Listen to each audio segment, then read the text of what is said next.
Čuli smo cijelu noć se čulo jauci, udarci tupim predmetima i ti se ljudi više nisu vraćali nazad. Oni su tamo završili. Mi smo ujutro, naš rođak Draško, taj najstariji, on se za nas zabrinuo gdje se nalazimo i kad smo ujutro pošli gore, joj, kaže šta sam vidio, a on je baš blizu Šušnjara i gledao to kako ih bacaju i kaže vidio sam našeg strica Nikolu Delića i njega su bacili. Udario ga jedan maljem u glavu, a jedan mu je bajonetom u stomak. Ali kaže, on je poslije nakon nekoliko dana jedini on izašao iz te jame.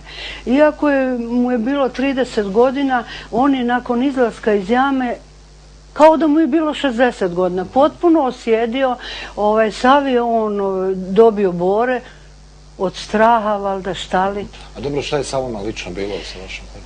Ja sam, mi smo poslije tih pokolja išli smo svi na pokrštavanje. Rekli su nam ako se ne prekrstimo da ćemo i mi završiti kao i ovi naši. Mojih je 11 stričeva, a ujaka, Vidovića 9 ujaka, pa Majkića, to su mi sve ujaci, to je komšija, kumova, to se nema, ne znam broja koliko mi je stradalo. I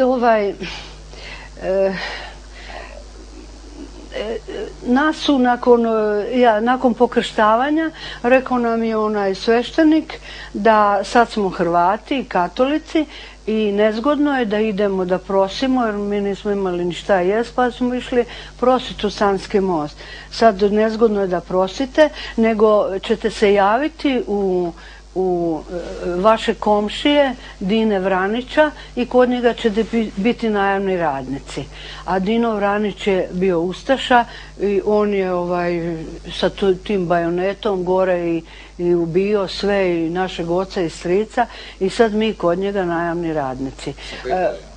Da, i Draško je rekao ja ću njega ubiti i svu stoku njegovu i sve, međutim kad smo došli, mi smo spavali sa stokom u štali, stoka nam se obradovala. Kad vidimo sve naše krave, bik naš, konji, on je sve to sebi od nas uzeo. Tako da Draško kaže gdje ću ja to, pa to je naše blago.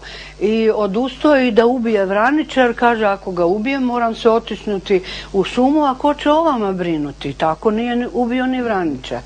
I negdje u proljeće u aprilu rekao je Dino Vranić sada će se o vama brinuti Nezavisna država Hrvatska, doće po vas jedan ustaša i vagonima za stoku krenut ćete za Hrvatsku.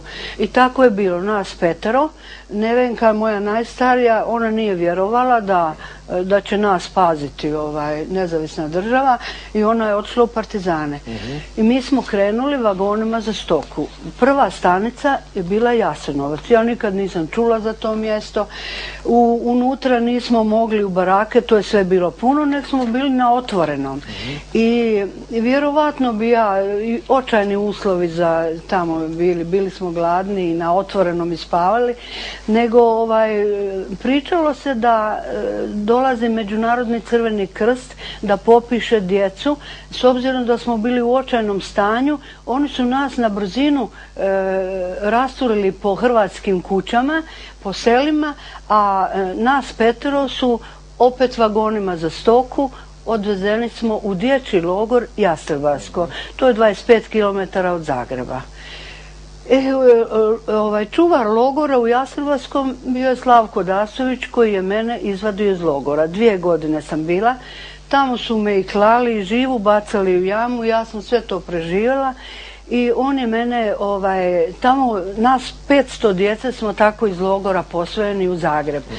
Za sve nas su časne sestre u kartoteci su napisali da smo tamo stradali. A vas je posvojio upravo Slavko Dasović. Slavko Dasović.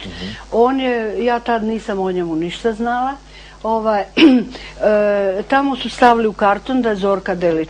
Najprije sam se vodila broj 97, pa onda Zorka Delić je mrtva u kartonu, Međutim, ja se sad pojavljujem u Zagrebu sa drugim imenom, Marija Dasović, Hrvatica, rođena u Zagrebu od oca Slavka Dasovića i tako sam se školovala u Zagrebu, završila gimnaziju. Želim ovo da vas pitam. Nakon Drugog svjetskog rata, da li je iko od vas tražio da ispričate ovu priču? Ne. Da li je bilo nekih istražnih radnji? U školi, ja sam god htjela da nekom se, to je meni strašno bilo teret, volila bi nekom da ispričam to sve. Niko, svaki je rekao ti si bila mala, lažeš, šuti, ne govori o tome, a u školi, ako je bilo neprijatelja, to nikad nisu spominjali ustaše, nego samo četnike. Ja ne znam ni šta su četnici, ni ništa. U gimnaziji u 4. razredu trebam da se primim u komunističku partiju. Ja ne znam šta su komunisti, ja nikad čula za nje nisam. I sramota me bilo, sad ulazim u neku partiju o kojoj ne znam ništa. I sad moj profesor Mirko Žeželj, profesor istorije, sa mnom obavi razgovor. Ja kažem, profesore, pa šta ću ja tamo raditi kad ja ne znam šta su komunisti? Pa kaže, znaš, naučit ćeš, bit će to, na te sastanke ćeš dolaziti, mi te prvo primamo zato što si dobra učenica, a onda i ratno si siroče. Ali pazi, kad pišeš molbu, nemoj napisati da si srpsko ratno, da samo ratno siroče. A kako su ti roditelji stradali? Pa ja kažem, bačeni su u jamu, nemoj spominjati jamu. Znaš, partija, stav je partije da jama nije ni bilo. A ja kažem, a šta je sa tolikim ljudima što je stradalo? Pa partija kaže da su svi oni otišli za Njemačku na rad. To je takav stav. I napiši da su ti roditelji žrtve fašističkog terora. Jasno, dobro. Gospodin Lukić, ovo je teško zločin u Šušnjaru izdvojiti od Jasenovca i kompletne te priče o NDH. To su isti ljudi, crnokošuljaši, spominje se tamo isto i Viktor Gutić i ova poznata imena koja su bile i u Banja Luci, tako dalje. To je bukvalno ista priča NDH. Pa vidite nešto, kada se nešto hoće da zanemari, kad se hoće da na neki način stavi ad acta, onda je lako naći motiv, jer ideologija je strašna stvar. Vidite, poslije Drugog svjetskog rata, doduše tu je i Zapad malo pomogao kada je oglasio da su u Jugoslaviji stvoreni novi logori. Tada je došlo do raspuštanja i oslobađanja jednog broja ustaša. Ali bez obzira i poslije sa suđenjem samo je mali broj osuđen. Malo prije gospodin Mihajlo rekao šta to znači ako zločinci ne budu kažnjeni i ne budu... I nije samo zlo u tome što oni nisu kažnjeni, nego što se de facto nije ni pisalo. Evo vidite, tek poslije 67 godina prva knjiga, prvi zbornik ozbiljan je napravljen na prvom okruglom stolu Šušnjar 1941. godine, 1. augusta prošle godine. Znači, tek poslije 67 godina. I sad se razmišlja o drugom i tako dalje. Ima veći stratišta koji nisu napisali ni slučajno, ni takve knjige. Nadamo se da će to napisati. Želim ovo da vas pitam. Da se poslije Drugog svjetskog rata puno pričalo o tome, da se znalo ko je, šta je bio, da se pričalo o tome da su Srbi stradali, evo recimo u Sanskom mostu. Da li bi bilo možda nešto po vašem mišljenju drugačije 90. godina? Bez daljnjeg.